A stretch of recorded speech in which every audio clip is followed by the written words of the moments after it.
If you believe that karma isn't just a concept, but a debt that always gets paid, then you're in the right place.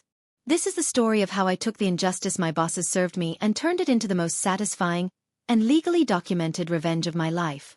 Stick around, and make sure you're subscribed, because you won't want to miss a single delicious detail of their downfall. He told me my services were no longer required with the same casual indifference he might use to order a coffee. But what he failed to understand, in that sterile glass-walled office, was that he wasn't just firing an employee. He was creating a promise. A promise that would eventually cost him his pride, his money, and his reputation, all delivered on a silver platter he had handed to me himself. It all started, as these stories so often do, with a sense of hope. The company was a big name in Italy, a brand you'd see advertised on billboards and during primetime television. Getting an interview felt like winning a small lottery. Their offices were a monument to modern corporate ambition. Gleaming glass, minimalist furniture, and a panoramic view of the city that was supposed to make you feel like you were on top of the world. In reality, it just made you feel very, very small. I walked in as a 35-year-old SEO copywriter and social media manager with a portfolio thick enough to stop a door and a reputation for being meticulous. I was there to meet the two men who would become the architects of my misery. The general manager, whom we'll call Big Boss, and his right-hand man, Mini Boss. Big Boss was a man carved from pure, unfiltered ego. In his late 50s, he had that specific kind of charisma that came from a lifetime of never being told no. His suits were expensive, his watch was ostentatious, and his voice boomed with a self-assurance that bordered on theatrical. He spoke of synergy and disruption and the corporate family with the fervor of a televangelist. Mini Boss was his pale imitation. A man in his early 40s, perpetually nervous, with a smile that never quite reached his eyes. He scurried in Big Boss's wake like a pilot fish, nodding enthusiastically at every pronouncement, his entire professional existence a testament to the art of sycophancy. The interview was less of a conversation and more of an audience. I laid out my strategies, my past successes, my vision for their digital presence. They seemed impressed. So impressed, in fact, that they offered me the position right there. But then came the hook. "Of course," Big Boss said, leaning back in his chair so it groaned under his weight. "We don't do traditional employment for creatives like you. We see you as a partner. An entrepreneur." I felt a cold knot tighten in my stomach. I knew what was coming. "You'll need to open a partita IVA," Mini Boss chimed in, using the Italian term for a VAT number, the kind of freelancer or independent contractor uses. "It gives you flexibility. Freedom. Freedom." It's funny how they use words like that to disguise a cage. In Italy, this is a known shady practice. A falsa partita IVA. A false freelance arrangement. It's a way for a company to get all the benefits of a full-time, dedicated employee without any of the legal or financial responsibilities. No paid sick leave, no holidays, no severance, no pension contributions. They get your soul, 40 hours a week, and in return, you get to carry all the risk. I voiced my concern, politely but firmly. "I understand, but the role as described sounds like a full-time, subordinate position. A freelance contract doesn't seem appropriate." Big Boss waved a dismissive hand, a large gold ring glinting under the recessed lighting. "Nonsense. A formality. Think of the connections you'll make through us. This is a gateway, not a job." He smiled a predator's smile. "We take care of our family." Against my better judgment, I accepted. The money was good, the brand was prestigious, and I told myself it was a stepping stone. I would keep my head down, do impeccable work, and leverage it into something better. That was my first mistake. My second was underestimating just how rotten the core of this family truly was. I was set up in the open-plan office, a sea of muted grays and branded coffee mugs. And it was there that I met the other two key players in this drama. The Mini Boss's girlfriend, let's call her Chiara, and the Big Boss's mistress, Serena. Both were on the payroll, holding vague but important-sounding titles in the marketing department. And both were catastrophically, almost impressively, incompetent. Chiara was a sweet, bubbly woman who seemed to treat her job as a minor inconvenience between coffee breaks and online shopping. Her main role was community management, which she performed by occasionally posting a blurry photo to the company's Instagram with a caption full of typos and irrelevant hashtags. She once launched a major product campaign with the placeholder text, "Insert catchy client-approved slogan here," still in the main graphic. It stayed up for 3 hours before a furious client called Big Boss directly. Her punishment? A gentle, "Oh, Kiara, you silly girl, let's be more careful next time," from Mini Boss, followed by a bouquet of flowers delivered to her desk the next day. Serena, on the other hand, was not sweet. She was a viper in designer clothes. She carried herself with the unshakable entitlement of someone who knows her position is utterly secure, not by merit, but by connection. Her job was supposedly brand coordination, but her primary activities were delegating her own work to others, taking 2-hour lunches, and speaking to the rest of us with a thinly veiled contempt. Her mistakes weren't born of carelessness like Kiara's. They were born of pure apathy. She'd ignore critical client emails for days, then forward them to me at 6 p.m. on a Friday with a one-line demand, "Handle this." She once wiped an entire shared drive of approved creative assets because, as she put it with a shrug, it was cluttering my view. The ensuing panic, the frantic calls to the IT department, the late nights spent by me and 2 designers to recreate months of work from scratch. None of it touched her. She was Teflon. My life fell into a predictable, maddening rhythm. I would arrive at 9 a.m. sharp. I would work my 8, sometimes 9 or 10 hours, glued to my desk. I would write crisp, engaging copy that boosted our site's ranking. I would design and execute social media strategies that saw our engagement numbers triple in 6 months. I did my job. I did it flawlessly. And the praise did come, but it was always sterile, detached. An email from Big Boss forwarded to the team, "Good work on the Q3 report." A message from Mini Boss on our internal chat, "Client X was very happy with the blog posts. Keep it up." It was like getting a pat on the head for doing exactly what you were contracted to do, while the court jesters were being applauded for simply showing up. Meanwhile, I was also the designated cleaner of messes. Kiara would forget to schedule a week's worth of social media posts. I'd get a frantic call from Mini Boss on a Sunday morning asking if I could just quickly put something together. Serena would promise a client a complete content overhaul with an impossible deadline. I was the one who had to stay until midnight, fueled by vending machine coffee, to make it happen, my own projects pushed aside. I didn't hide my frustration. I'm not the type to suffer fools gladly, especially when their foolishness directly impacts my work and my sanity. I wouldn't be rude, but I would be direct. In a team meeting, when Serena presented a strategy that was little more than a collection of buzzwords she'd clearly just Googled, I asked pointed questions. What are the KPIs for this initiative? What's the target demographic? How will we measure ROI? The room would fall silent. Serena would flush a dangerous shade of red, stammering about brand feel and holistic engagement. Big Boss would clear his throat, fix me with a cold stare and say, "We can work out the granular details later." Thank you, Serena, for that high-level overview. The message was clear. You are here to work, not to think. And certainly not to question. The resentment in that office was a physical thing. You could feel it in the air, thick and suffocating. The other employees, the ones who were actual employees, saw the blatant nepotism. They saw the unfairness. They would come to my desk and whisper their frustrations, their own stories of being overworked to cover for the protected few. But they were trapped by contracts, by the need for a steady paycheck. I, with my flexible freelance status, was supposed to be disposable. The final straw came after 7 months. We were launching a massive, international campaign. It was my baby.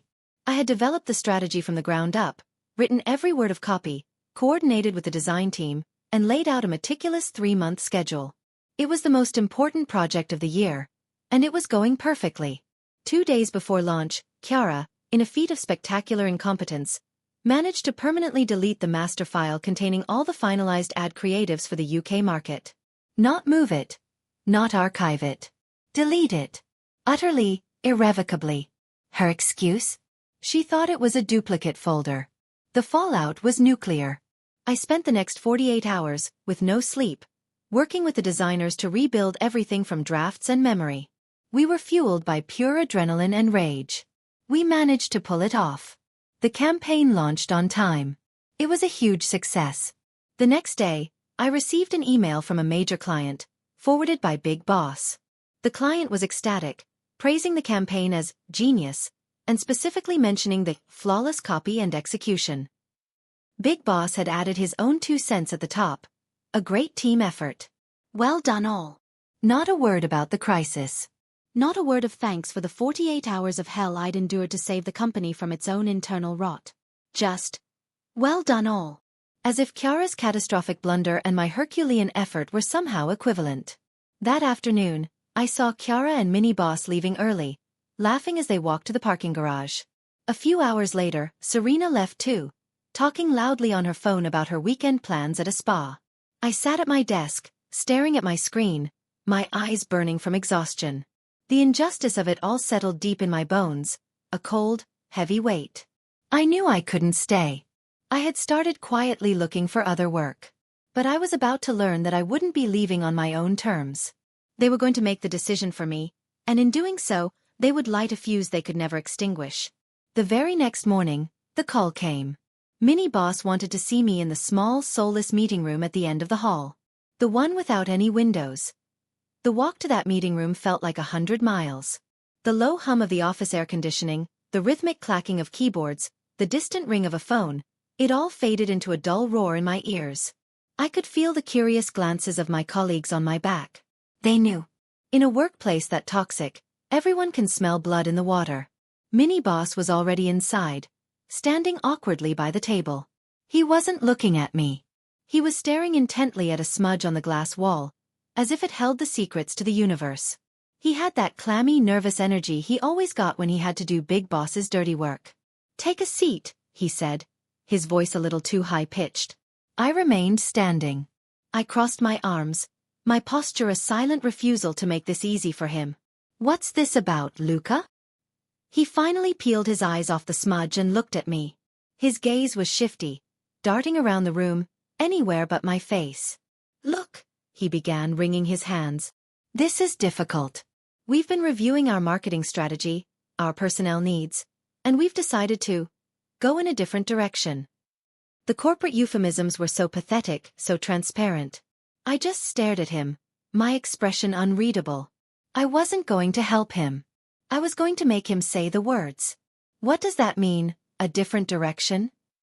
I asked, my voice calm and level. He swallowed hard. It means that as of today, your services are no longer required." There it was. After 7 months of impeccable work, of cleaning up messes that weren't mine, of single-handedly saving their biggest campaign of the year, this was my reward.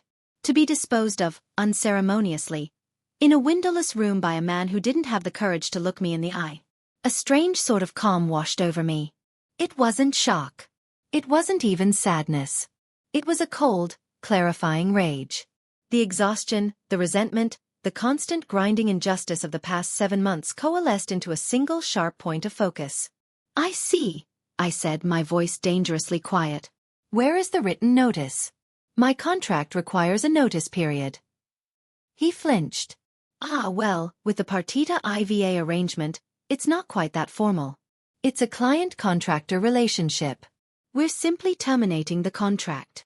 You're terminating it without notice, which is a breach, even for this sham of a contract," I stated, not as a question, but as a fact.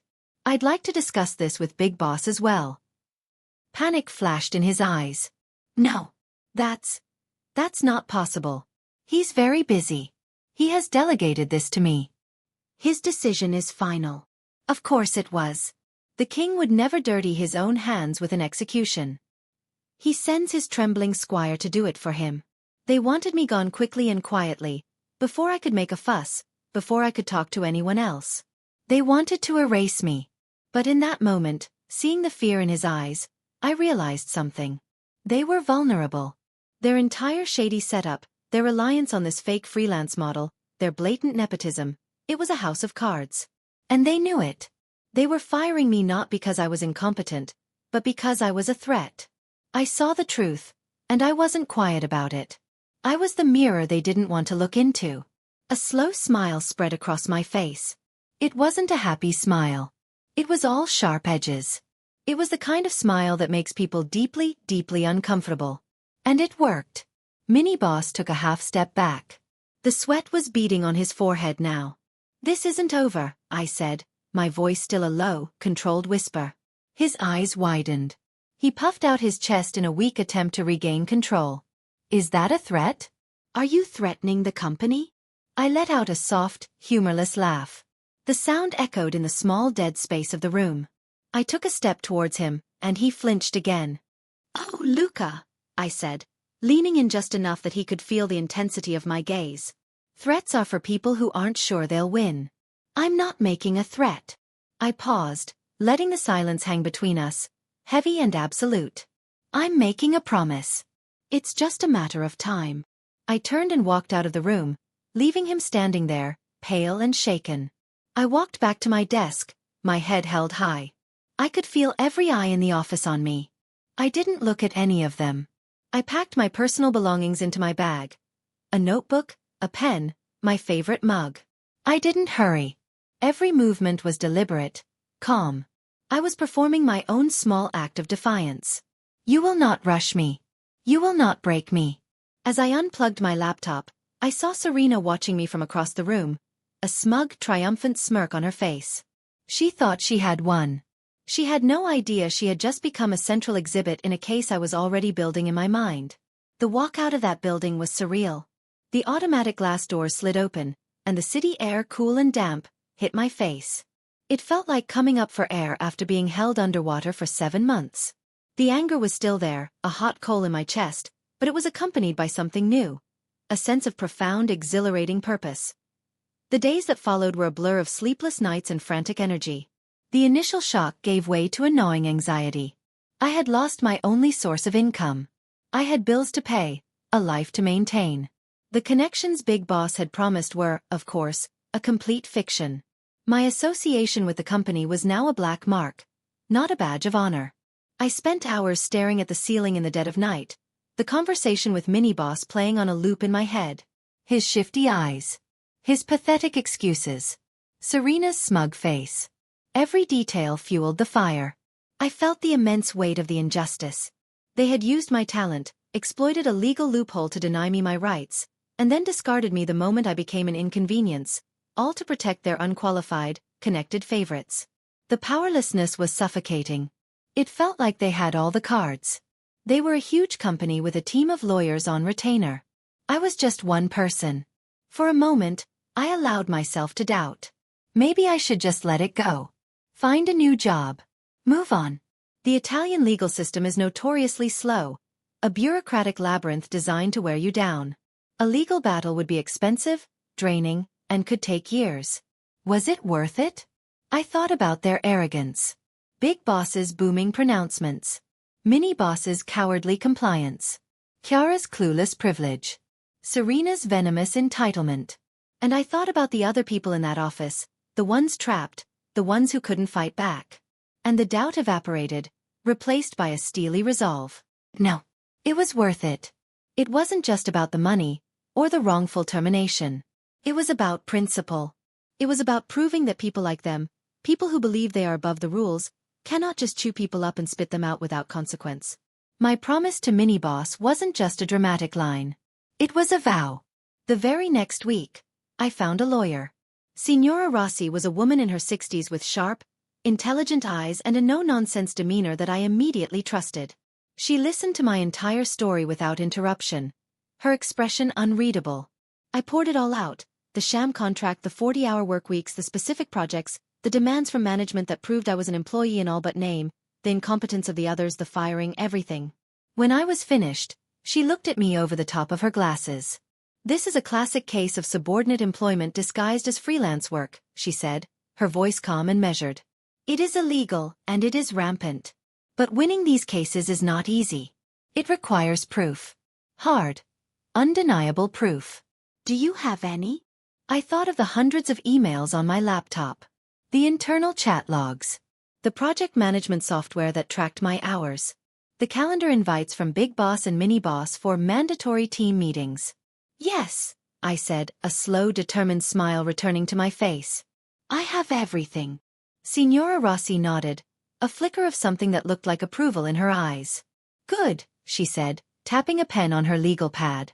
"Because these people will fight. They will lie. They will try to bury us in paperwork. This will be a long, difficult road." She was right. The first step was an official letter, a diffida, sent via registered mail, outlining my claims.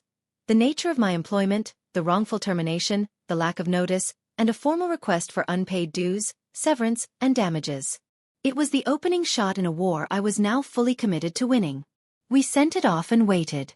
The response, when it came, wasn't from their lawyer, as we had expected. It was from Big Boss himself. And it was the single greatest gift he could have ever given me. It was the moment I knew with absolute certainty that my promise was going to be kept. The email arrived in Signora Rossi's inbox a little over a week later. She called me immediately. "You need to come to my office." Nah. "You're not going to believe this." Her tone wasn't panicked. It was amused, intrigued. I rushed over, my heart pounding with a mixture of anxiety and anticipation. When I arrived, she was sitting at her large wooden desk, a printed copy of the email in her hand. She had a small wry smile on her face. "He replied himself," she said, handing me the papers. "From his personal email account, directly to me. Bypassing his own legal counsel. It seems the general manager's ego couldn't resist." I started to read. It wasn't a legal response. It was a tirade. A long, rambling multi-page screed filled with rage, personal insults, and a level of self-incriminating arrogance that was simply breathtaking. He called me a mediocre and disgruntled contractor. He accused me of being insubordinate and not a team player. Terms that are only relevant in an employer-employee relationship, a beautiful little Freudian slip. He detailed, in his own angry words, how I was expected to attend daily meetings and follow direct orders from him and Mini Boss, thereby admitting to the very subordination my entire case was based on. But he didn't stop there. He personally attacked my character, my professionalism, even my intelligence. He belittled the very projects he had previously praised in company-wide emails. The piece de resistance was a paragraph where he furiously defended Serena and Chiara, calling them integral and valued members of the team, and accusing me of creating a toxic, jealous atmosphere because I couldn't handle working with strong, successful women. I looked up at my lawyer, my eyes wide with disbelief. "Is this real?" She let out a low chuckle. "Oh, it's real. And it is a prosecutor's dream. He has single-handedly confirmed the core of our argument, admitted to a subordinate relationship, and demonstrated clear, actionable animus. He's trying to intimidate us, but what he's actually done is hand us the gun, the bullets, and a signed confession." She leaned forward, her expression turning serious. "This is our turning point. But now we have to be meticulous. We need to build a fortress of evidence around this letter. We need a dossier so complete, so undeniable, that their own lawyer will tell them they don't have a prayer in court." That conversation lit a fire under me. The victim mentality, the sleepless nights spent worrying, evaporated. I was no longer a victim. I was an architect of a case so solid, so perfectly constructed, that the entire rotten structure of their company would have to bow to it. My life changed. My apartment became a war room. I bought a massive whiteboard and set it up in my living room. I started mapping everything out. Timelines, key events, individuals, and pieces of evidence. This was no longer just a legal case. It was my full-time job. The job of getting justice. I went through my digital life with the precision of a forensic investigator. Every email I ever sent or received, every chat log from the company's internal messenger, every calendar invitation, every file in my cloud backup. I was on a treasure hunt, and every piece of evidence was a gold coin. I found the email from Mini Boss asking me to come in on a Sunday to fix Chiara's mistake. Exhibit A. Working outside of freelance hours on direct orders. I found the calendar invites for the mandatory 9 a.m. daily team huddles, which I was required to attend 5 days a week. Exhibit B. Fixed hours and location, inconsistent with a freelance relationship.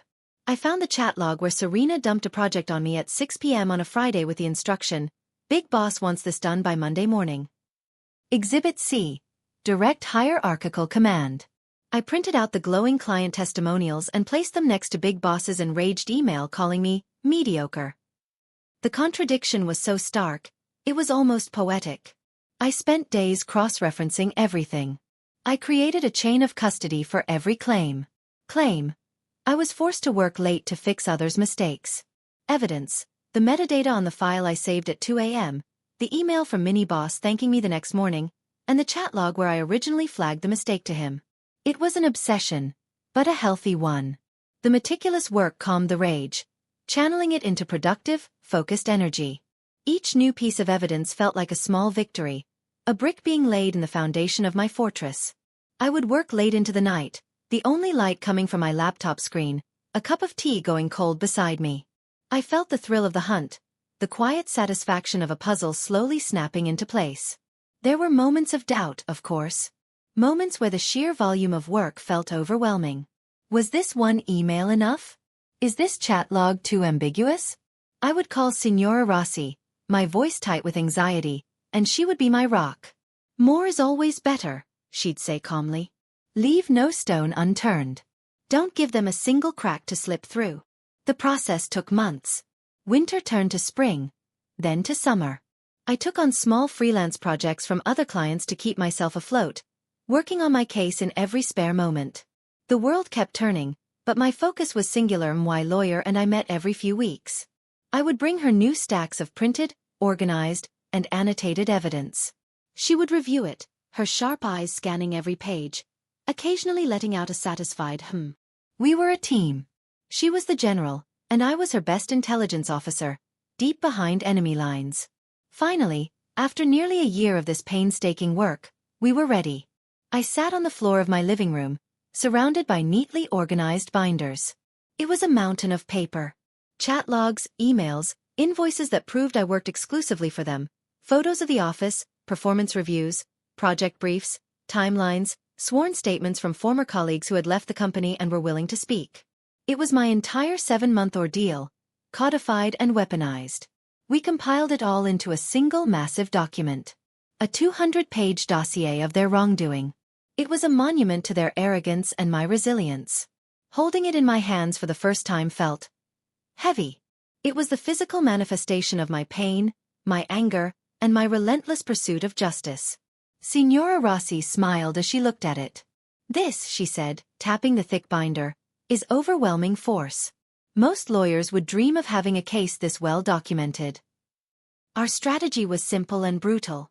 We would submit this dossier to the court. A copy would, by law, be sent to their legal counsel. We wanted their own lawyer to be the one to tell them how hopelessly, utterly screwed they were. And we chose our timing with delicious precision. We filed the dossier with the court in the second week of December. Just as the city was being decorated with festive lights, just as companies were planning their Christmas parties and winding down for the holidays, this 200-page bomb landed on their lawyer's desk. I imagined Big Boss, preparing for a lavish holiday vacation, getting a frantic call that would shatter his festive peace. The thought brought me a grim, satisfying warmth. Then we waited. The silence that followed was agonizing. A day passed. Then 2. Christmas was approaching. Had we miscalculated? Were they actually going to fight this? Were they so arrogant that even this mountain of evidence wouldn't deter them? The old anxieties started to creep back in. I spent my days pacing my apartment, checking my phone every 5 minutes. The call came on the 23rd of December. It was Signora Rossi. I picked up on the first ring, my hand trembling slightly. "They've been in touch," she said. There was an unmistakable note of triumph in her voice. Not to fight. Not to argue. She paused for effect. Their lawyer called me. He was, let's say, extremely conciliatory. He practically begged me to name a settlement amount to make this go away before it ever sees the inside of a courtroom. I sank into a chair, a wave of relief so powerful it almost made me dizzy. The fortress had held. They had seen the overwhelming force, and they had surrendered without firing a single shot. He said, and I quote, "My clients are eager to resolve this matter amicably and swiftly," she continued, a dry laugh in her voice. Amicably. After that email his client sent. "So what do we do?" I asked, my voice hoarse. "Now," my lawyer said, her voice turning from triumphant to predatory, "we decide how much their little lesson is going to cost them. And we are not going to be cheap." The days between that phone call and our response were a masterclass in strategic patience taught by Signora Rossi. My first instinct was to immediately throw out a number, to seize the victory. But she held me back. "No," she said, her voice as calm as a frozen lake. "We let them sweat. We let them spend their Christmas holiday wondering what number we're going to come up with. Let their imaginations do the work for us." So I did. I had the quietest, most peaceful Christmas I'd had in years. While I knew Big Boss and Mini Boss were likely stewing, their holiday ruined by the looming threat of legal damnation, I was sipping wine and watching old movies, a genuine, unforced smile on my face for the first time in what felt like an eternity. The feeling wasn't just happiness. It was a profound sense of power reclaimed. I was no longer the pawn in their game. I was the one controlling the board. In the first week of the new year, we convened in Signora Rossi's office to formulate our demand. We calculated everything: unpaid wages, accrued vacation time they never would have given me, severance pay I was entitled to as a de facto employee, damages for the wrongful termination, and an extra, significant amount for the sheer, unadulterated stress and malice involved. We arrived at a number. A significant, 5-figure sum. It was ambitious, but not outlandish. It was a number designed to be painful, to be a serious blow, but not so high that they would choose to gamble on a trial out of sheer spite. It was the price of their arrogance. "Are you sure they'll accept?" I asked, the number itself seeming almost unreal. Signora Rossi leaned back in her chair. "With the dossier we submitted? They'd be fools not to. Going to trial would cost them more than this in legal fees alone, and that's before the judge even rules. A trial would also make this public. The emails, the testimony. It would be a reputational disaster. This settlement comes with a non-disclosure agreement. We're not just offering them a way out. We're offering them silence. And for people like them, silence is worth paying for." She sent the offer. The response came back in less than 24 hours. They accepted. No haggling. No counter-offer. Just a simple, "We accept the terms of the settlement." I read the email 3 times. It was that simple. After a year of struggle, of meticulous work, of sleepless nights, it was over in a single sentence. The wave of emotion that hit me was unexpected. It wasn't the explosive joy I had anticipated. It was a deep, quiet, bone-deep sense of vindication. It was the feeling of a massive weight, one I hadn't even realized I was still carrying, finally being lifted from my shoulders. I had won. I had made a promise, and I had kept it. The final step was the settlement hearing, a formality where both parties and their lawyers appear before a judge to have the agreement officially recorded and closed. It was scheduled for a cold morning in February. I walked into the courthouse feeling a strange mix of nervousness and resolve. Signora Rossi was by my side. A calming presence. And then I saw them. Big Boss and Mini Boss were huddled with their lawyer at the far end of the hall. They looked diminished. Stripped of the power of their glass-walled office, under the unforgiving fluorescent lights of a government building, they just looked like 2 petty middle-aged men. Big Boss's expensive suit seemed to hang off him, his usual booming confidence replaced by a sullen, resentful silence. Mini Boss looked positively green, avoiding my gaze as if I were the harbinger of death itself. We were called into the judge's chambers. It was a small wood-paneled room that smelled of old paper and justice. The judge was a woman in her late 60s, with a stern face and eyes that looked like they had seen every excuse and lie humanity had to offer. She reviewed the settlement agreement, her expression unreadable. She then picked up a summary of my dossier, which my lawyer had submitted. She read for what felt like an hour, her eyes scanning the pages. The silence in the room was absolute, broken only by the nervous shuffling of Mini Boss's feet. Finally, she put the papers down and looked at me. "Signorina," she said, her voice surprisingly warm, "I want to congratulate you and your counsel. I have been a judge for 30 years, and I have rarely seen a case of this nature documented with such thoroughness and clarity. You have built an irrefutable case." A lump formed in my throat. To hear that, from her, was a validation that went beyond any monetary settlement. Then, the judge's expression hardened. She turned her gaze from me and fixed it squarely on my 2 former bosses. The temperature in the room seemed to drop 10 degrees. "And to you gentlemen," she said, her voice now dripping with ice, "I have to express my profound disappointment. The evidence presented here outlines a pattern of conduct that is not just illegal, but appalling." Big Boss started to open his mouth, to protest, to make an excuse, but the judge cut him off with a single sharp look. "Do not speak," she commanded. "You will listen.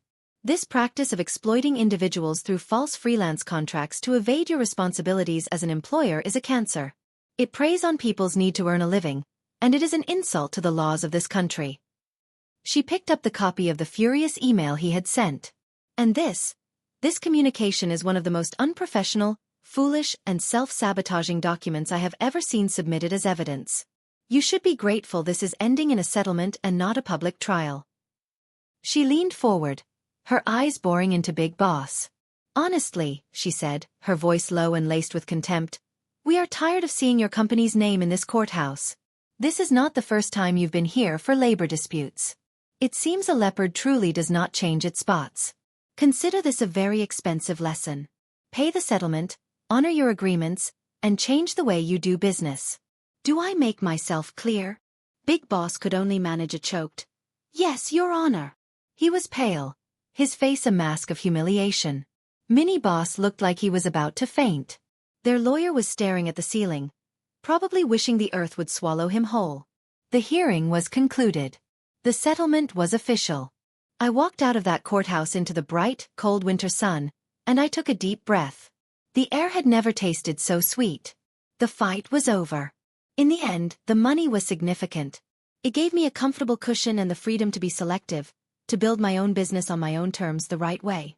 But the real victory wasn't the number in my bank account. It was the memory of the look on Big Boss's face as a judge stripped him of his pride. It was knowing that Serena and Kiara's incompetence had directly led to their protectors being publicly humiliated and financially punished. It was the quiet, profound satisfaction of knowing that I had faced down a powerful, corrupt system, armed with nothing but the truth and a relentless determination to see it through. They tried to make me small, to make me disposable. They thought I would just disappear quietly into the night. But instead, I became the author of their comeuppance. I kept my promise. And it was, without a doubt, the most satisfying work of my entire career. Pause, triumphant but reflective music begins to swell. So, what's the lesson in all of this? Maybe it's that you should never underestimate the person you've wronged. Or maybe it's that in the digital age, every email, every chat message, is a permanent record, a potential weapon just waiting for the right person to wield it. For me, it was the realization that true power isn't about your title or the view from your office. It's about having the courage to fight for what is right, meticulously and without mercy, until justice is served. Thank you for listening to my story. If you've ever felt undervalued, underestimated, or wronged, I hope this brought you some small measure of satisfaction. Let me know your own stories of workplace justice in the comments below, and don't forget to like and subscribe for more tales of revenge and sweet, sweet karma. Justice is out there, but sometimes you have to be the one to go out and get it.